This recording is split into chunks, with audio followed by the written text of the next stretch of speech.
Halo teman-teman semuanya, perkenalkan nama aku Stefani Monika Sinurat dari kelas CE1C dengan NIM 2505112057, Prodi Teknik Komputer, Politeknik Negeri Medan.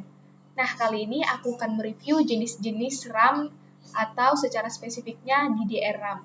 Nah, sebelum itu kita harus tahu terlebih dahulu apa sih pengertian dari RAM itu sendiri. Nah, jadi RAM itu adalah singkatan dari Random Access Memory. Random Access Memory ini adalah jenis memori komputer yang berfungsi untuk menyimpan data sementara saat komputer itu sedang dijalankan. RAM bersifat juga untuk mengakses data dengan cepat sehingga dapat dieksekusi oleh prosesor dengan cepat. RAM ini bersifat volatile yang dalam artian data yang tersimpan akan hilang apabila komputer tersebut dimatikan.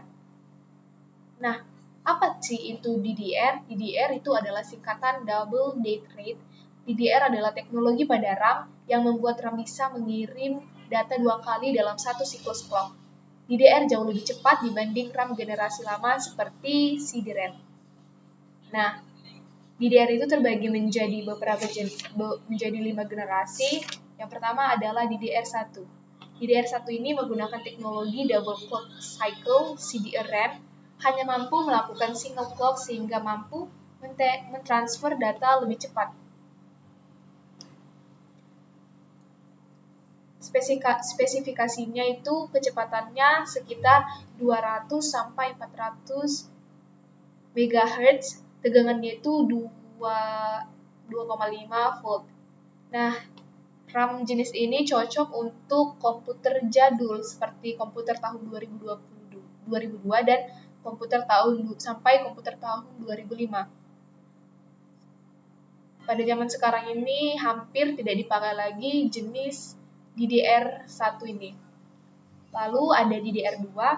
DDR2 ini memiliki clock cycle 2 kali lebih banyak, artinya ini lebih cepat dibanding dengan DDR1. Spesifikasinya kecepatannya itu 400 sampai 800 MHz, tegangannya 1,8 volt, dan dia itu lebih cepat dan lebih hemat daya dibanding DDR1. Jenis DDR ini cocok dipakai pada komputer tahun 2006 sampai 2010 atau komputer yang pemakaiannya ringan. Lalu ada DDR3 itu dirilis tahun 2007 yang satu kepingnya itu maksimal 8 GB.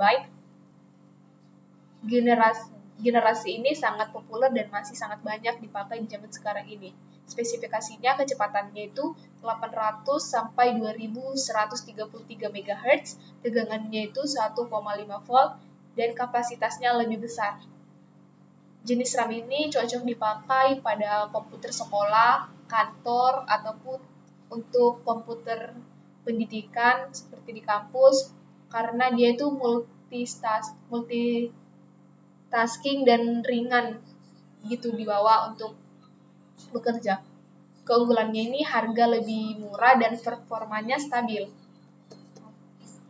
Lalu ada DDR4 dirilis pada tahun 2014, kepadatan memorinya lebih tinggi hingga dapat mencapai 16 GB. Satu kepingnya itu maksimal 16 GB.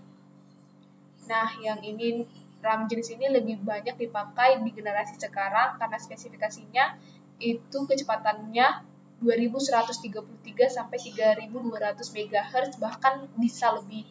Tegangannya 1,2 volt dan kapasitasnya lebih besar serta lebih efisien. Cocok dipakai untuk komputer gaming, editing, atau komputer yang pemakaiannya berat dan dipakai pada komputer modern. Keunggulannya itu lebih cepat, lebih hemat daya, dan lebih stabil. Lalu ada DDR5, generasi terbaru dengan peningkatan yang sangat besar. Kecepatan transfernya mencapai 37,2 GB per second. Kapasitas satu modulnya mencapai 128 GB dan tegangannya itu 1,1 volt. Kapasitasnya per modul itu bisa sangat besar, kecepatannya itu 4.800 sampai 6.400 MHz, bahkan bisa lebih. Cocok dipakai untuk PC terbaru, gaming berat, editing video, render profesional. Keunggulannya itu performanya lebih tinggi, lebih future-proof, dan bandwidth jauh lebih besar. Nah, mengetahui jenis-jenis RAM DDR ini sangat penting supaya nanti ketika kita memilih jenis RAM kita tidak salah. Cara biar nggak salah pilih DDR itu yang pertama kita cek motherboard mendukung DDR berapa. Lalu cocokkan kecepatannya dengan motherboard. Lalu setelah itu perhatikan dengan kebutuhan pengguna, perhatikan anggaran. Jadi itu penjelasan tentang DDR, cara kerjanya, dan pembagian generasinya dari DDR1 sampai DDR5. Semoga penjelasan ini dapat membantu teman-teman untuk memilih RAM yang benar sesuai dengan komputer dan penggunaannya. Terima kasih. Udah itu malas sekali aku.